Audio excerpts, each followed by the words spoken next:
98% of startup life. What did I get myself into?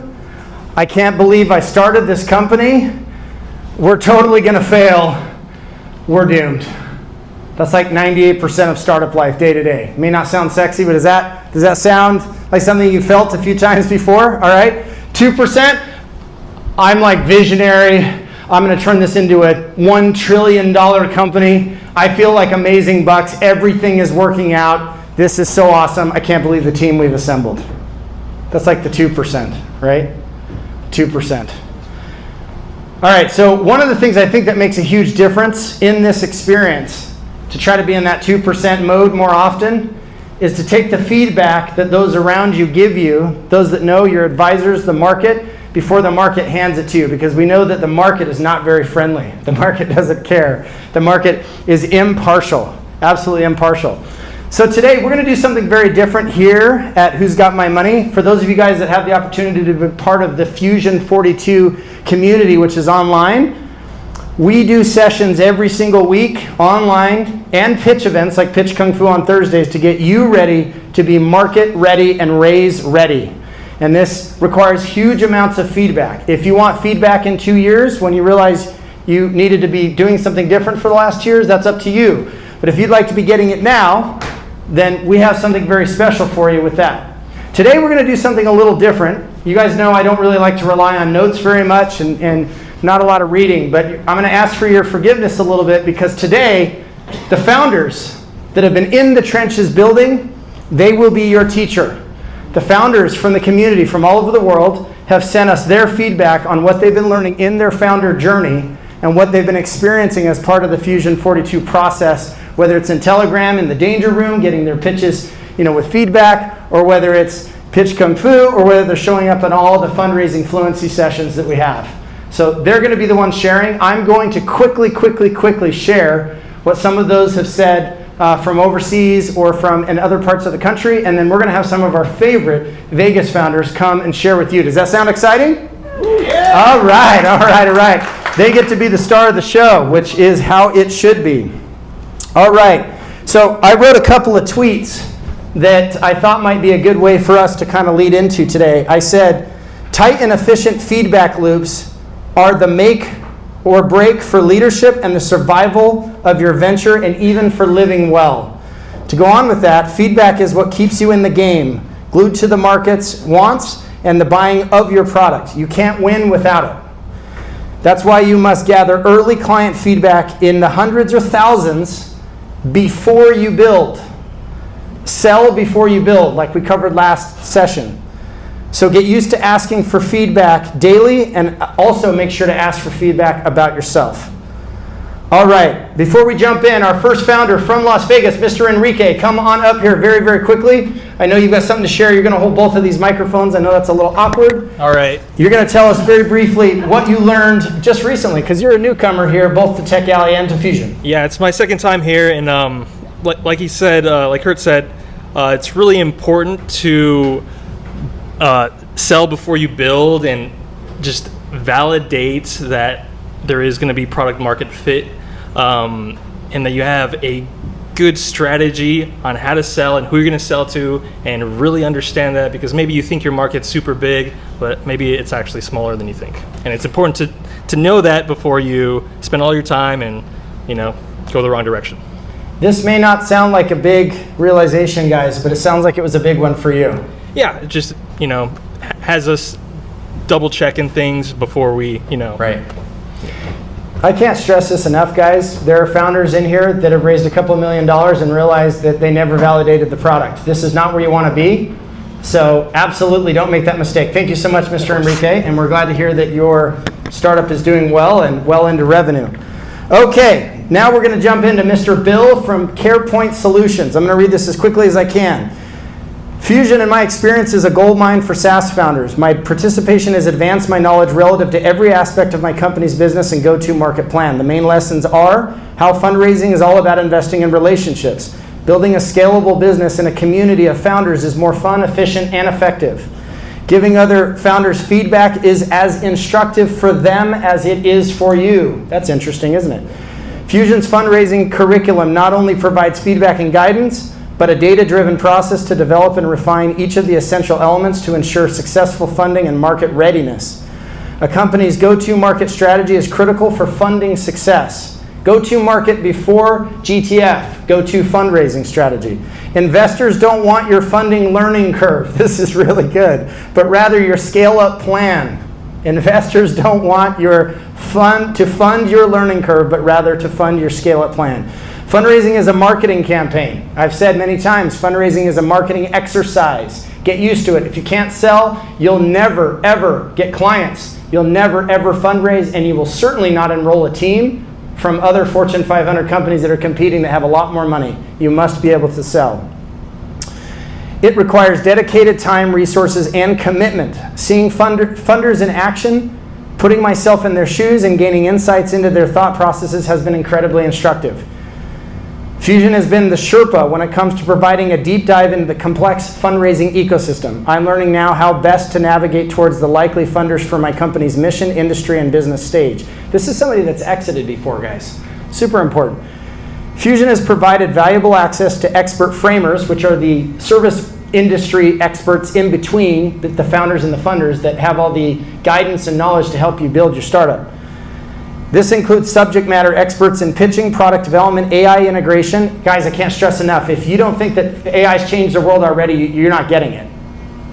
I was on the phone with one of the best fundraisers I know on planet Earth this week because we're doing interviews for our forthcoming Fusion 42 Raise Fundraising Summit, which is coming up early December, 3, 4, and 5. Our intention is to provide you guys a comprehensive experience of what it's like to fundraise from A to Z from the best in the world. Exited founders, VCs, venture studios, family offices, private equity groups, and ecosystem builders. And this funder had to say, if you don't have a plan of how you're going to leverage AI, AI cannot be the feature. It needs to be something you leverage in your business to make it move faster. I'm not even listening to you. And guys, this is someone I think is one of the most gifted fundraisers out there. We've done some events together. It's been really, really cool to watch him work. He also went on to say product market fit, go-to-market, building community, legal, corporate structure, and company valuations. Awesome. Okay, another exited founder that has been a model student and has shown up with humility and willingness to learn. And I think there's no mistake that he's likely to get funded. He was just at Pitch Kung Fu. He's got some people that want to write him checks. His name is Scott Yasso, and he is from Dave Knows, which is an AI company. Crafting the perfect pitch, hitting all the right notes, demonstrating your unique value, making it all effortless and compelling. It is no easy feat. It's a time-consuming process that can leave you feeling like you're wrestling with words. But amidst the challenge, there's a spark of joy. When you're surrounded by the right people, a supportive community, and open feedback and conversation, it transforms the experience. Suddenly, it's not just about the pitch itself, but the journey of creation and collaboration. Even for someone like Scott, an introvert at heart, finding the right environment can make all the difference. It can be the space where I feel comfortable enough to step out of my shell, to share my ideas and put myself out there. In that vulnerability, there's growth, connection, and a sense of belonging. You guys should have seen Scott's pitches in the early days. They are so tightened up. A couple of funders got off one of the pitches and said, one of the live pitches said, you guys have been training these founders, haven't you? And I'm like, absolutely we are. They're here to put in their reps and their sets. It was Kurt's blank statement. Am I blunt? I didn't even read this. It's all about selling. If you think you can't sell and you won't sell, you need to go get a job. I did say that.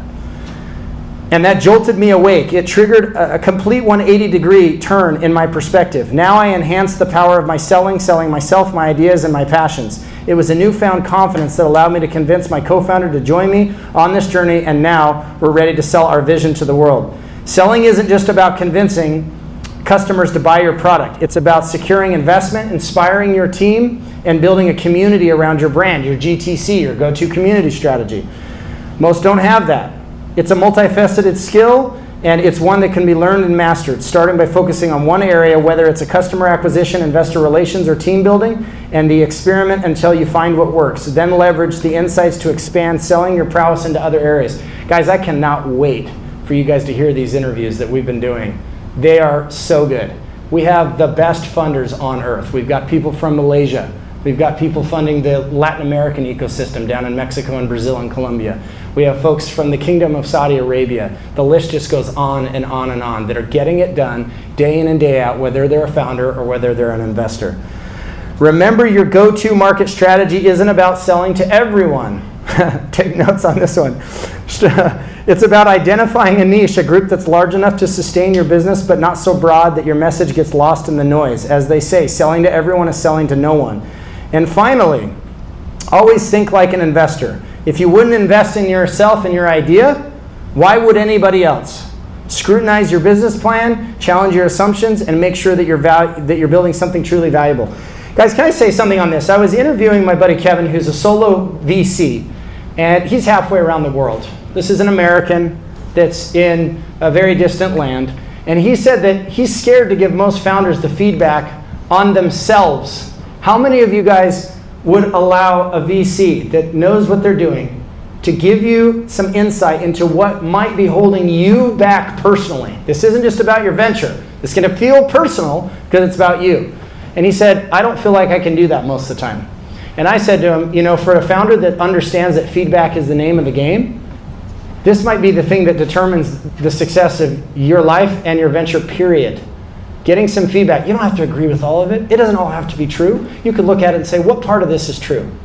For someone that's highly experienced. Think of it this way. So also on the phone with Luis, who's a Mexican VC, and in the Latin American ecosystem. And he said, founders often underestimate the amount of experience and knowledge that an experienced funder has. They're looking at 1,200 deals a year.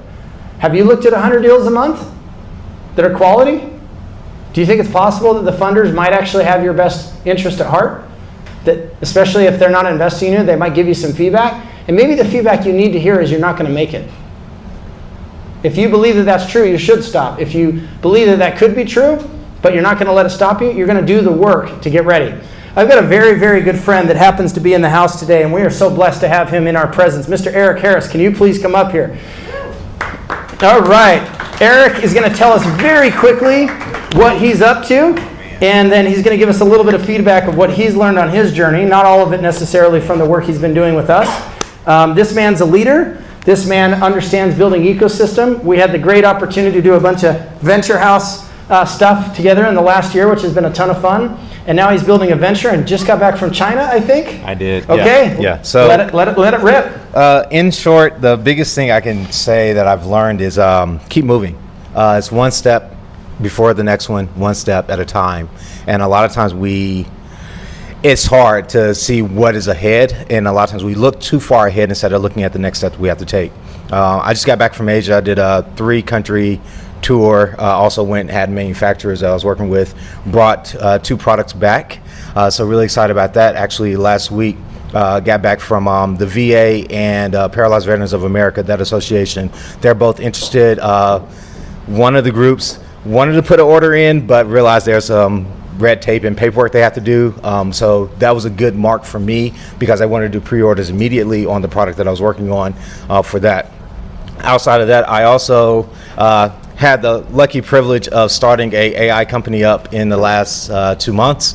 That one is already at revenue. I'm currently looking for someone to take that over. I could do it, but I don't need to do it because I also have a day job. But it's one of those things where take what you want and go, and if you hear a no, figure out why someone's telling you no. So that's the advice that I would say, because a no could be a yes just to the right person at the right time. But outside of that, I love to have questions. It's been a journey. I've raised now $200,000 for one startup that I have, the medical startup. So I have that money funded in, and we're heading towards $500,000 to get that to market.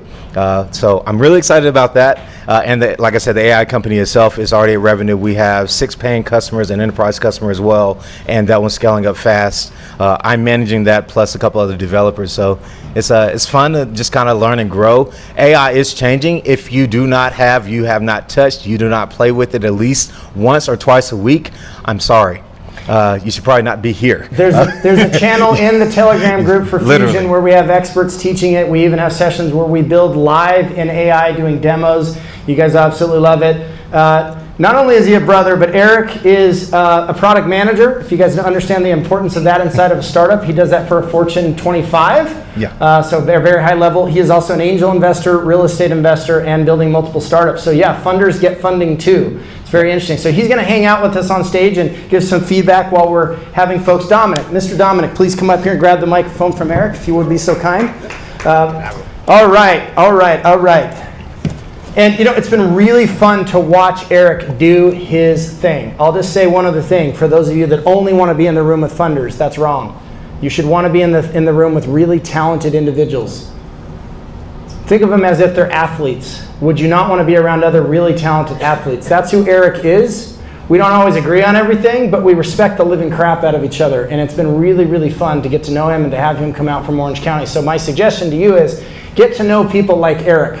Not just because he angel invests on occasion, but more importantly because he gets things done. He makes things happen. Like, I have no doubt that he's going to get all the money that he needs. Now, how do I know that? Is it that he knows everything he needs to know? No, I don't know everything I need to know either. But I know he'll get the job done. Mr. Dominic, all right, you've sent me a couple of things that you've learned here. The first thing you said was the types and quantity of funding, specifically sponsored capital. All right, you tell us about that. Yeah, that was really eye-opening. Everybody knows about the VC world. Everybody knows about angels, but that's just the tip of the iceberg, right? There's so much funding out there that is available that I didn't even know, that doesn't even come with giving away a percentage of your company, which was just mind-blowing to me, right? So sponsored capital was something that was completely eye-opening for me. And I'll also say, and guys, I'm kind of not known to be much of a brown noser, so I must think pretty highly of Eric to keep heaping on praise. But Eric is also the type of leader that is capable. Not everybody is going to get sponsored capital. They honestly don't have the people skills. They don't have the patience. They don't know how to navigate relationships, those kinds of things. Eric's the type of person that is capable of doing that. So I always get excited when I meet a founder when I'm like, oh, I get to pull them aside and say, I think you have what it takes to potentially have sponsor capital be a part of your capital stack and your capital sequence. Capital stack is the capital that you put into your venture at one time.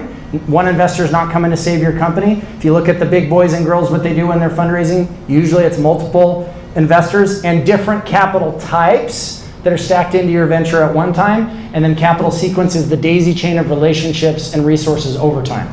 Awesome. Anything more to say on that before we move on? No, I wanted to touch upon the point you made earlier about the community bringing together. One thing that I found that was very eye-opening for me was most people have a lack of abundance mindset, right? So all these startups are fighting for the same amount of money, but they're not, right? So that was very eye-opening to know that I'm in healthcare. Well, I might find an investor that is not even interested in that space. So in this community, if we're talking amongst each other, we're sharing those ideas and, hey, I know that you're interested in this. Hey, let's connect that investor with this person. And that's the reason why you come into the danger room and you give feedback to other founders. It does two things. It loves on the founder and they remember that. And maybe in their network, they have the person that you need, the co-founder you need, the investor you need.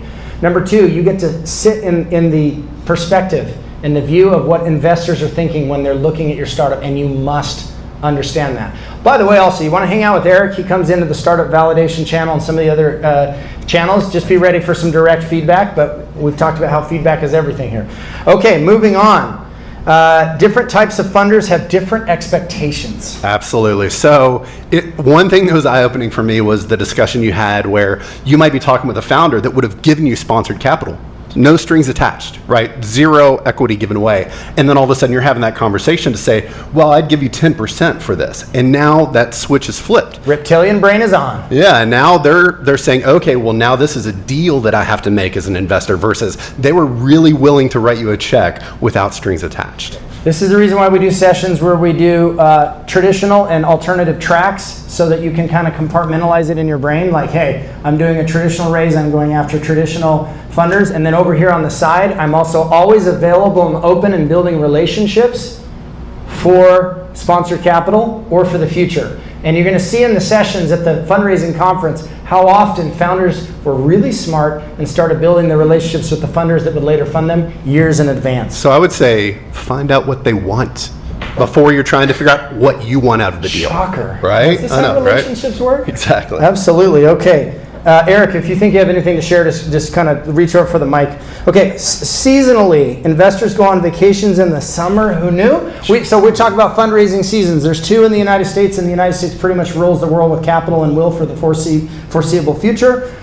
Just because our energy of entrepreneurship is built into the DNA and the constitution of this country. It does not mean we're better than anywhere else. It just means that where the United States goes, there's just a huge amount of weight. So fundraising season is Labor Day to Thanksgiving and January to May. This is the reason we're doing the Raise conference in December, so that you can get everything ready to head into fundraising season in January.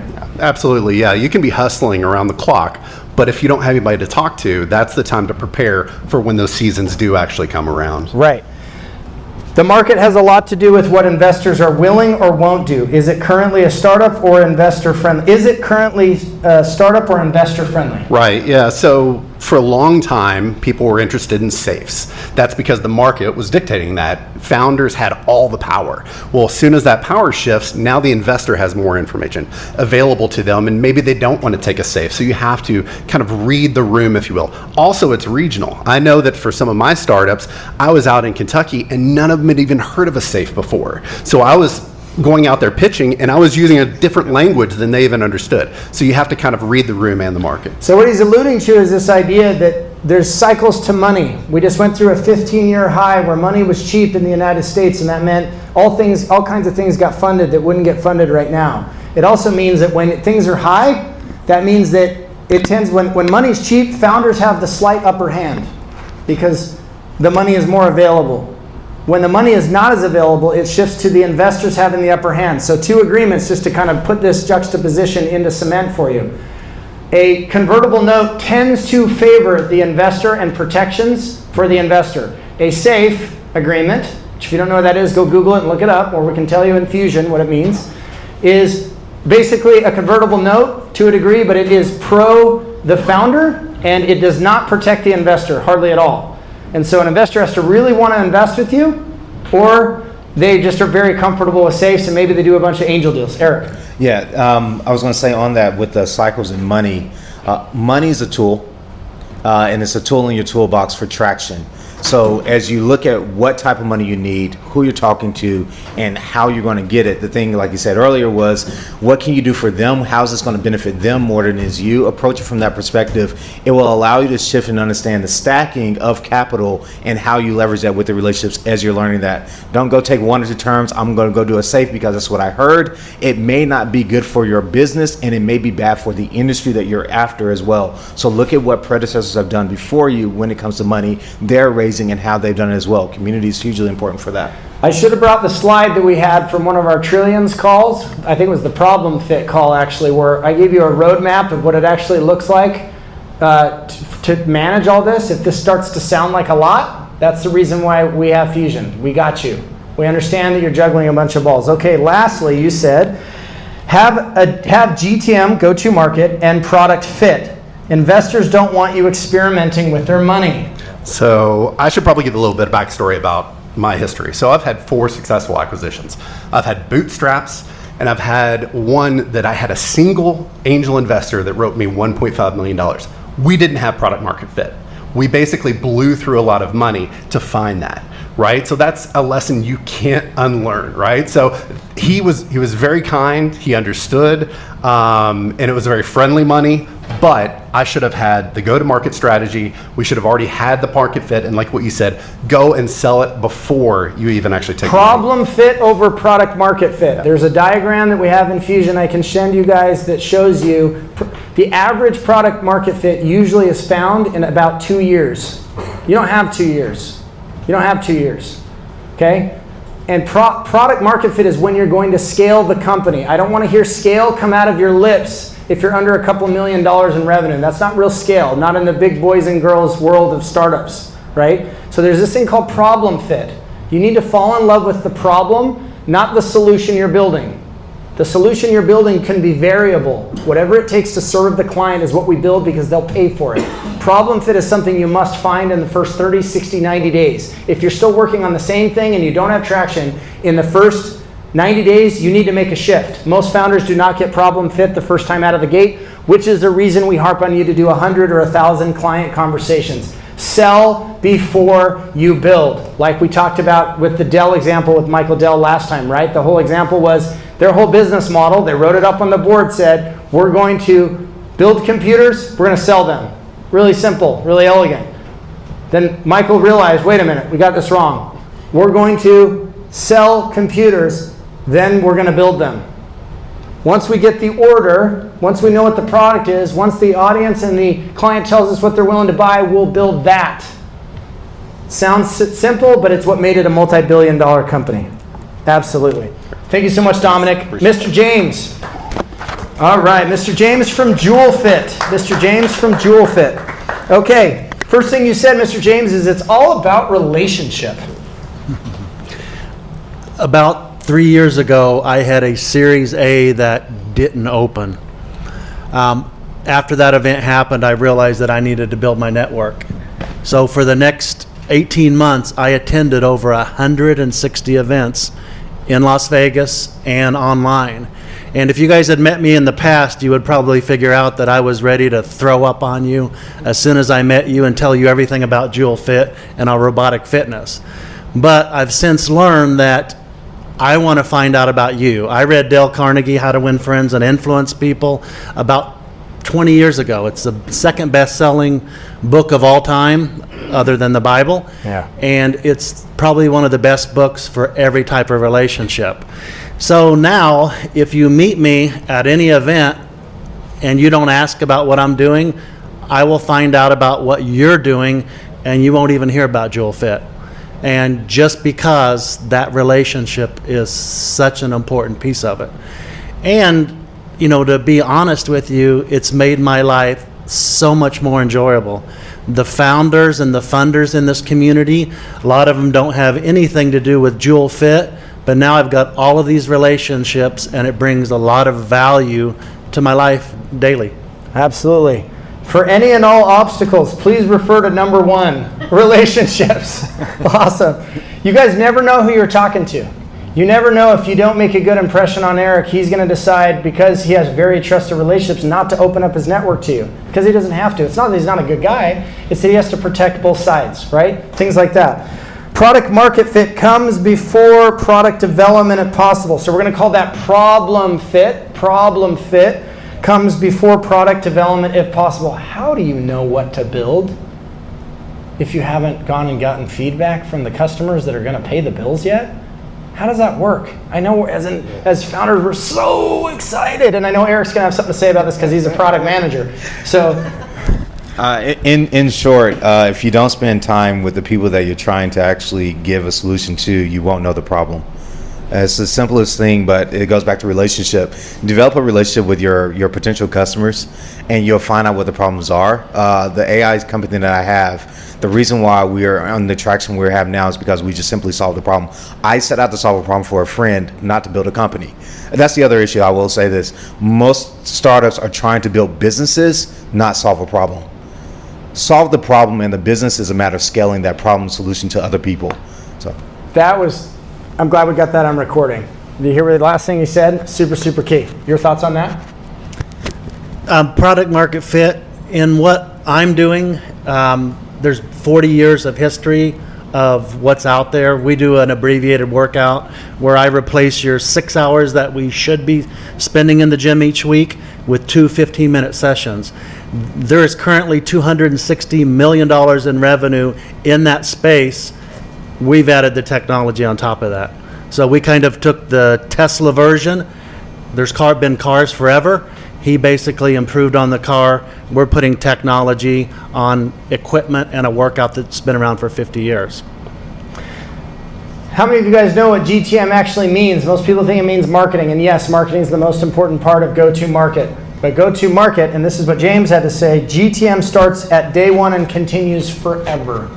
You're always shipping, you're always going to market, you're always opening new markets, looking at new products, launching new products. Go-to-market is in the world of infinite possibilities. You have limited resources and limited time. How will you get into the market? That is what go-to-market is. And you cannot know how to get into the market if you've not collected some feedback. And not just some, a lot.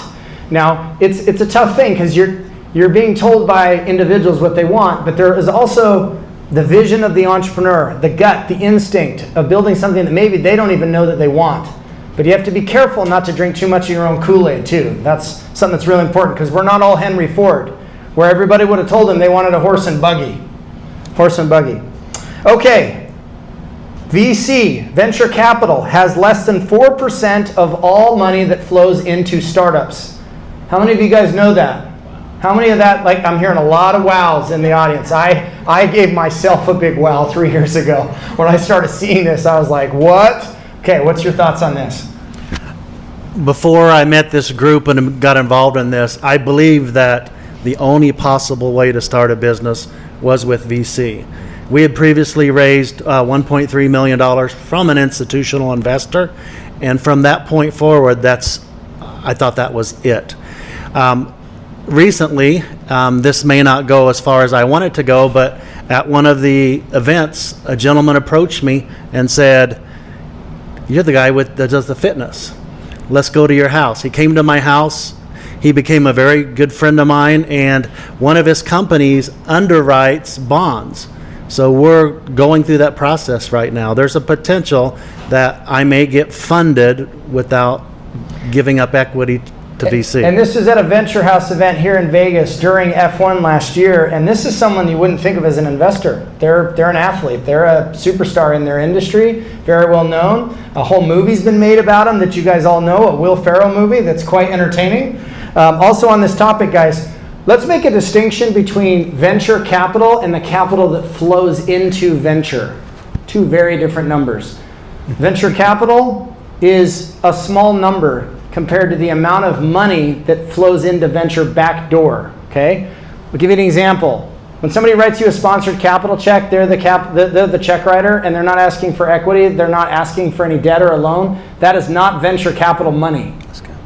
It's not venture capital money. And just to put this in perspective, since the number of average annual venture capital, depending on the year, is somewhere between $250 and $320 billion a year from venture capital, the capital available for venture, just one slice of it, maybe from a family office or from a private equity group or from the Fortune 2000, each one of those is over $1 trillion, well over $1 trillion. Now again, we're not saying any one type of capital is perfect, but you need to know a smart, fundraising fluent founder knows when to play which capital card. Eric? Yeah, I would say most of us aren't venture capital worthy. And it's not a bad thing. It's actually a good thing. You don't want the strings that come with it. It's a hassle. I've been on 2 acquisitions. I was working with a startup that got acquired by Thoma Bravo. They're one of the largest, biggest PE firms in the country. And before that, they had funding from a VC. If you don't need it, don't go after it. It's asking for a headache that you don't want to have to solve. And so I would say look up the other types of capital that you can have and build the relationships with the people. Again, it's other people's money, but it's your vision. So if you can tie those two together and you can achieve your vision with someone else's money, it's a good relationship because then both people win.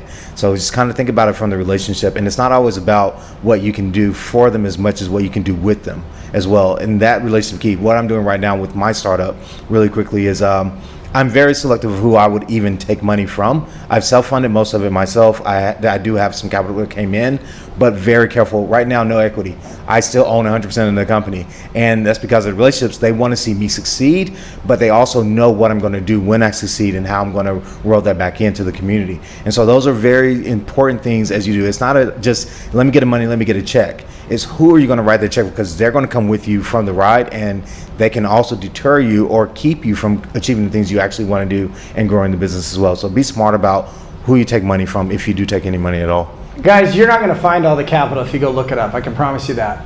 We're capital forensic, we're capital architects. So just do yourself a favor and come hang out with us. We'll show you where it is, because it's our obsession. It's what we think about. We live, sleep, and breathe where the capital is hiding out. How do you get aligned to it? And so all you have to do is come to fusion-42.com and come hang out in the Telegram group. We have weekly sessions every week that are around go-to-market and fundraising fluency, and then we do pitch kung fu every single week. And so you get the opportunity to not only go do the homework in the market, but to actually understand what it truly means to be market ready, which is 80% of your ability to raise capital. And then the other 20% is fundraising fluency. And then there's the grit of actually going and getting rejected 200 times to maybe find 5 or 6 people that will write you a check. It is absolutely a marathon, that is for sure. Okay. Read How to Win Friends and Influence People by Mr. Dale Carnegie and refer to number 1, which was relationship. So guys, here's the thing. Everything you do comes down to relationships and your ability to build relationships. Keith Ferrazzi is a really talented author and a very good buddy of mine. He walked into a room to a big audience and he asked everyone, how many of you guys have a business plan? How many of you guys have a business plan? I'm asking you, okay? Raise your hand. How many of you guys have a people plan is what Keith said. Everything you do will come by and through other individuals. So if you're not amazing at building and maintaining relationships, you're not going to make it, not as a startup. You might make it as a small business owner, you won't make it as a startup.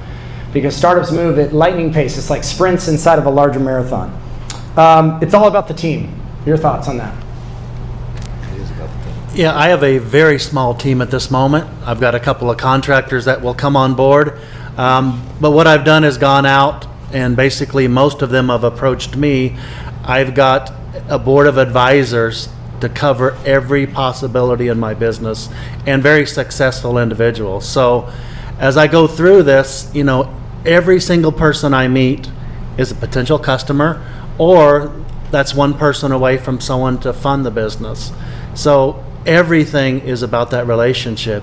You never know who's in the room. Some of the most successful connections I've made are not just at these events, they're at events that have nothing to do with the startup industry. It's like the 6 degrees of Kevin Bacon for fundraising. You got to always remember that. Okay, master the art of the 2-minute pitch without a deck and no slides. Why do we force founders to do this? And they do it kicking and screaming. But Kurt. In the beginning, I had a deck, and I still have one, but it's a crutch. You've got to be able to sit down in front of someone without them knowing and actually pitch what you do. Mm-hmm. So I still have a deck. I won't even give that deck to anyone unless I can present it. A lot of people still ask for it. For me, it's absolutely worthless just to hand out decks. I have a 2-pager that gives an overview, and if I can present to you, whether it's in a conversation or I do have a deck still, that's where I go with it. So anyway, being able to do everything in 2 minutes and being able to look into a camera. The hardest part when I was practicing is looking into that camera. It's much harder for me to pitch to myself than it is to pitch to an audience. But over time, you realize only so many pieces can go into 2 minutes. And you've got to fit all those items in there. And it needs to be the power of the story and the power of the narrative. If you're doing a pre-seed raise, it's really about that narrative. It's really about you. You're doing a seed raise, same thing. You get to Series A, it's about execution. It's about execution. Also, pitch decks never got anybody funded. Never. I've never seen it. They do confirm or deny what the funder's emotional, belief and hope for you is. If they're excited about you as a founder, then your deck will help to confirm or deny the decision they've already made internally. Decks are not going to help you if you're not prepared. So just know that. Same thing with the data room. Do you need to have one? Yes. Mm-hmm. Yes. There was some comments on one of the interviews that I did, and it was with Kevin Brocklin. And he was talking about how everything about a founder is a test. Everything you do. I wrote this in a tweet. How you do one thing is how you do everything. And so if you think about it this way, everything you do and present to a funder is showing them your level of ability to execute and the savviness of that execution. So it's all a test. Eric? Yeah, I was going to say with the pitch, share, if you don't know what you're doing, it'll come out in your pitch.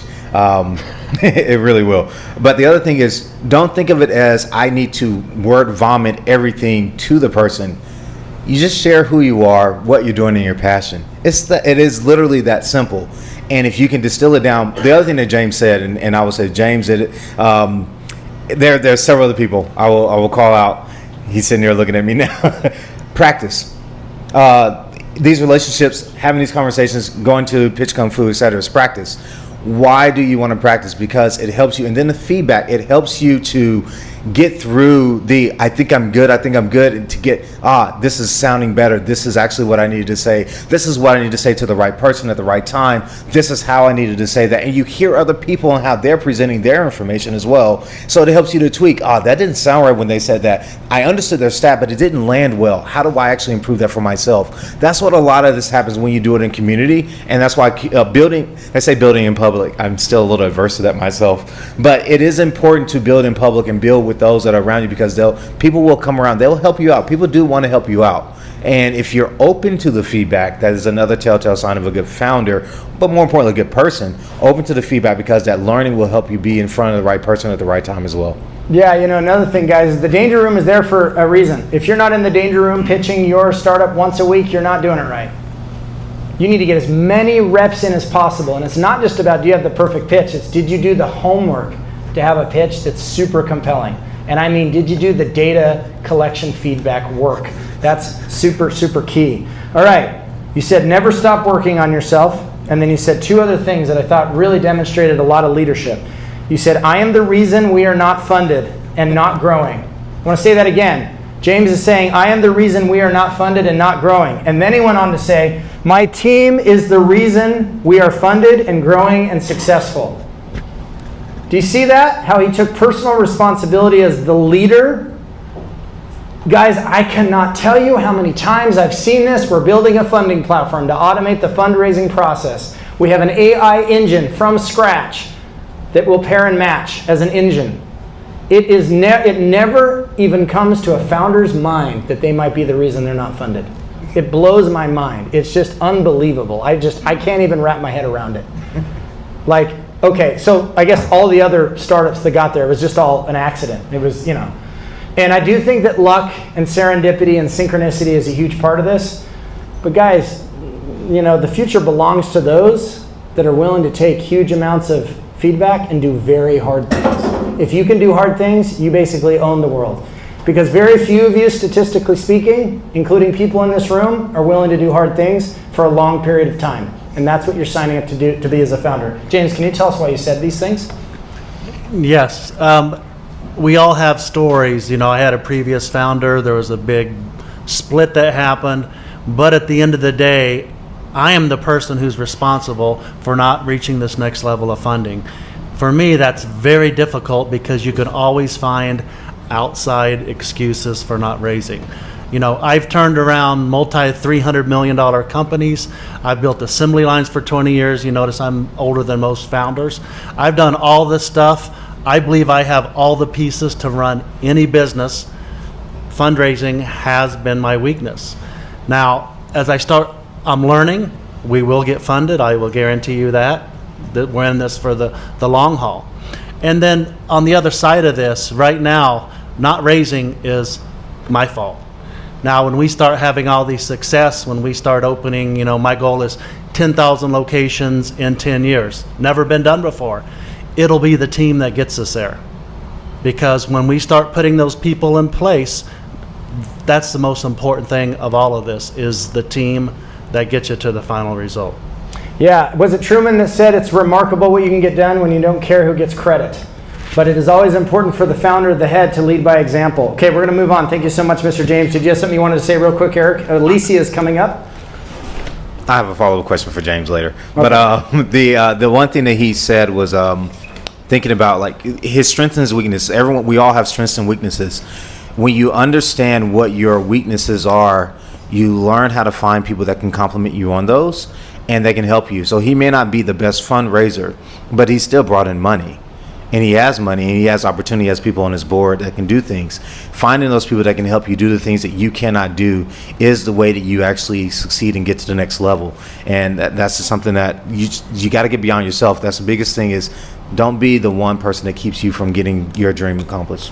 So guys, I want you to be paying close attention to the patterns of what you're hearing over and over from different founders from different parts of the world, and also here today live. You're going to start seeing the same thing as always at the top of every single list, and wonder why that is. Guys, founders, we're not that special. There's no special snowflakes out there.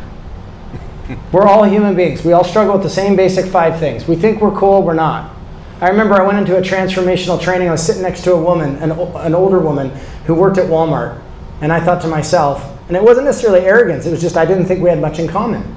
By the end of the 6-month process of getting beat up, because this is like boot camp for the heart, mind, and soul, Navy SEAL boot camp, I realized that her and I were exactly the same.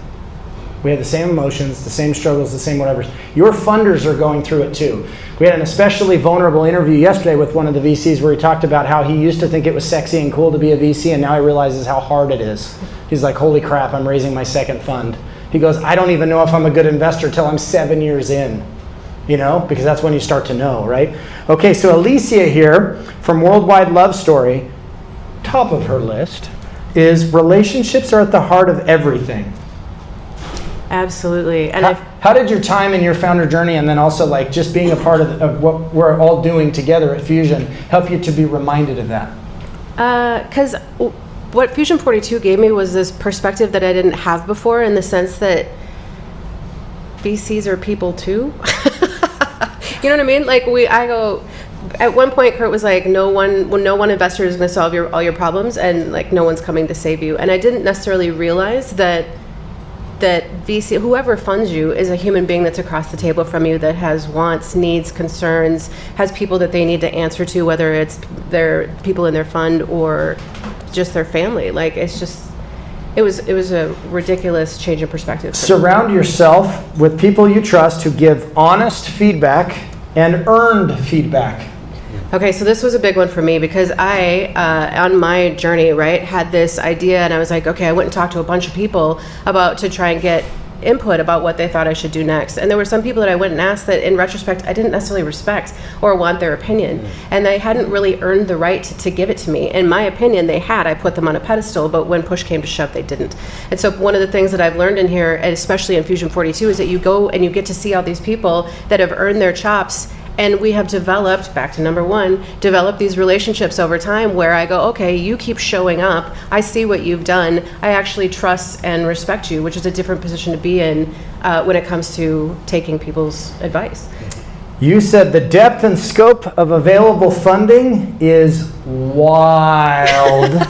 And as abundant as F. Oh my God. Abundant, it's wild, it's vast, it's deep, it's crazy, it's all over the place, it's everywhere, it's in your face. Founders are getting funded every single day, and it's abundant as F. AF. It's so wild to me. So going back to relationships, right? You go, okay, so one of the relationships that is really important to look at is one, obviously your relationship with yourself, but your second one is your relationship with money, right? So if you're operating in this scarcity thing and you're going, oh, please, sir, may I have a dime? No. What's one of the things that I've learned in this group is the value that I and we collectively as funders bring to the table. So when I started to learn then, and piled on top of that, because all of this is compounding knowledge, when I started to pile on and learn that there's so much funding available, it was just a complete and total game changer. And it was almost a relief. I could sit back and go, okay, it's coming. And now it's up to me to sit there and go, okay, how do I want it? And to your earlier point, I don't want everybody's money. I also want now, because I know that I'm dealing with human beings behind this, what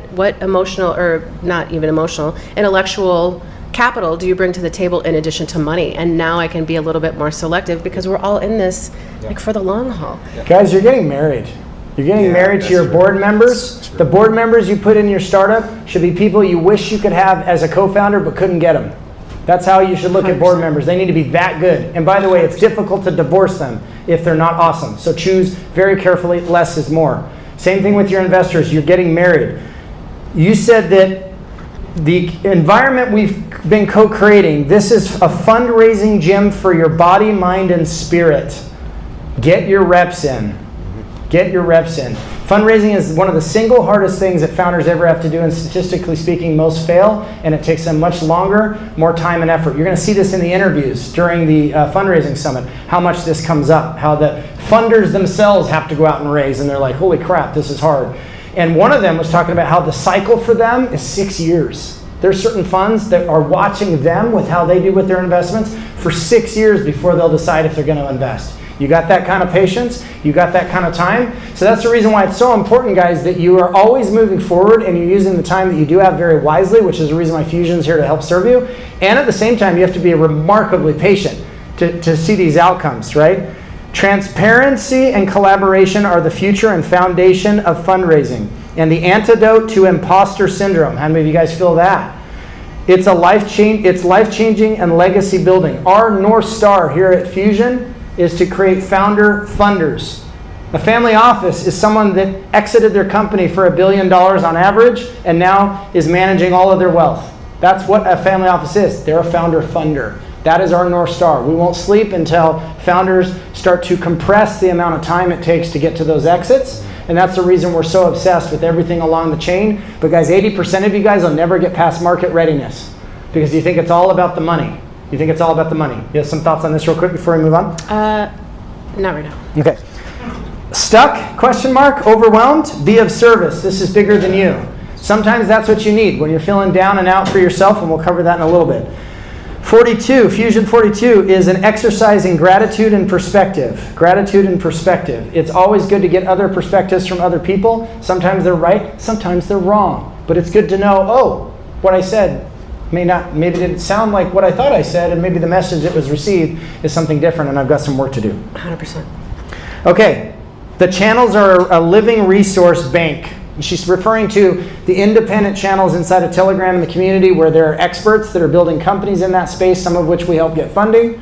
And they are donating their time to you founders because they believe in you and they understand that it's difficult to be an expert in everything. Imagine a place where you can come and get real-time feedback today and tomorrow, not later, right now, along with content on a 60-day rotation. Not only real-time feedback, but you can get global perspectives at the same time. I'm building something global. I want to hear from people who are building in other markets as well. And not only that, you're compounded because you're now taking advice from people who have shown up as well, right? Because we're both mirroring each other, and then you know whether or not you can actually take their advice or whether or not you even want to because you respect them or don't. Do you have one last thought before we get some closing remarks from Eric? And I'm going to share a few things. Yeah, of course. My closing remarks are just to encourage you to find your squad. Even if this isn't, if Fusion 42 aren't your people, it's okay. But I would encourage you to give these people a try because what was so unique about Fusion 42 for me is that I go, oh my God, you actually you care. You want me to succeed. You want me to be on the other side of the table with you. And those are the sort of people. If you can find that magical combination of people that you trust, respect, want you to win, and you actually value their opinion, as long as you're taking care of the relationship with yourself, you're in a much better position and you will accelerate and accomplish so much more, so much faster. Awesome. Thank you so much. Eric, do you have a thought you want to share real quick? And then we'll finish out. I do, in short, and then she mentioned it. It's a relationship, and these are all about relationships. The biggest thing is the relationship with yourself. Kurt talks about this a lot in transformation, etc. But I want to hone on that. It is a marriage with money, it is marriage with people, it's marriage with your customers, it's marriage with your team, etc. It is, but the first relationship that you have to have is the one in the mirror with yourself. And a lot of times we overlook that because we try to get out and go do. Be first, become. Be the person that you want someone to be in a relationship with, that you want someone to give money to, that you want someone to buy a product from. Become that person. And not everybody's built to be a founder. It's okay.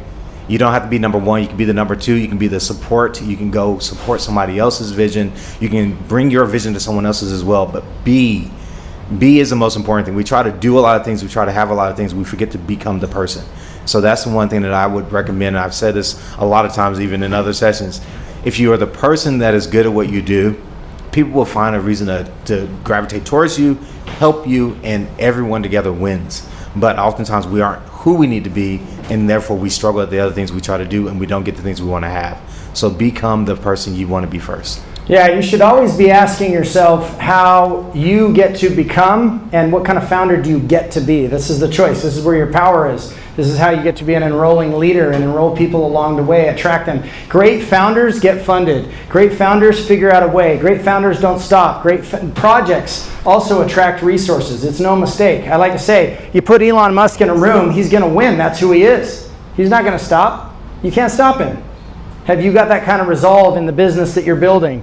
And also to remember that you are the one that needs to go the distance. So what is it you're doing to work on and improving yourself? I'm going to leave you guys with a few tweets that I've been sending out lately that I think are appropriate for today. The best raisers take the investors, the best fundraisers take the investors on a journey into the vision and future where you are taking your venture and with it, their money. Their money. I only look for founders who are high on adaptability and learning. and even higher on ownership. Ownership means it's my fault. I'm also the solution. It's always my fault. There's always a solution, and I'm the one that's going to figure it out. I'm the pilot. I'm the captain of my ship. I'm the captain of my soul as well. You choose. You choose. If you're not choosing, what world are you living in? You probably shouldn't even bother to even build a startup if you're not the one choosing. You don't always choose what happens. You choose your response to it. Ownership unlocks all learning, since you don't need to be right or to know it all, and know that you're a true captain of the startup ship. Where it goes or doesn't go is because of you. Relationships start with being remembered, so does investment. When you're sitting in front of somebody, focus on influencing them by allowing yourself to be influenced. The pitch is more about you and your story and the way that you've done the homework than it is about anything else. Inside the investor's mind, they're thinking, do I like this person? Can I trust this person? It really is that elemental. Sometimes I wish it wasn't, but that is how we're all wired. They're going to make a decision about you no matter really what you're saying. So it's how you choose to work on yourself and do that work. Above that, I said, founders forget that many investors were once founders too, in their own shoes. That they too are human, subject to all the same nature and emotions. Do you want to pitch them or be remembered by them?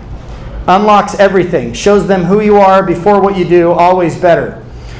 And then, last but not least, I said self-reflection is the hallmark of founders that make it. You guys are going to decide if you make it. We're going to have Josh come down here and he's going to tell real quick what he's working on. But before that, I'm going to give you one last thought and then we're going to get a group picture. Yay. I did not raise $15 million in a pre-seed round. This is an example. I did not raise $15 million in a pre-seed round because what I did over the past month, but because of who I've been becoming for the last 15 years. Yeah. The last 15 years. We started this example by talking about 2% and 98% days. You're going to have both. Mm-hmm. But what energy are you going to summon from inside of yourself? Is it going to be that 2% energy that sets you apart from everybody else? I sincerely hope so. Guys, what you do today matters. What you do today, you may not know for 10 years that it matters. Welcome. For the love of startups. Come get a group picture. Mr. Josh, share with us. Hey everybody, give Kurt a big round of applause. Wasn't this great? Wasn't this great? Eric came all the way from Orange County. He flew in from China. His arms are tired. Okay, thanks for giving me that. Okay, come on down for a group picture, guys. Come on down, come on down, come on down. If you guys are interested to learn more about the Fundraising Summit, go to fusion-42.com. We also have a sign-up page that's coming. Some of you guys are already on it, and that'll take you to the Telegram. Come group up with your new founder friends. Don't be shy. Don't be shy. We'll see you next month.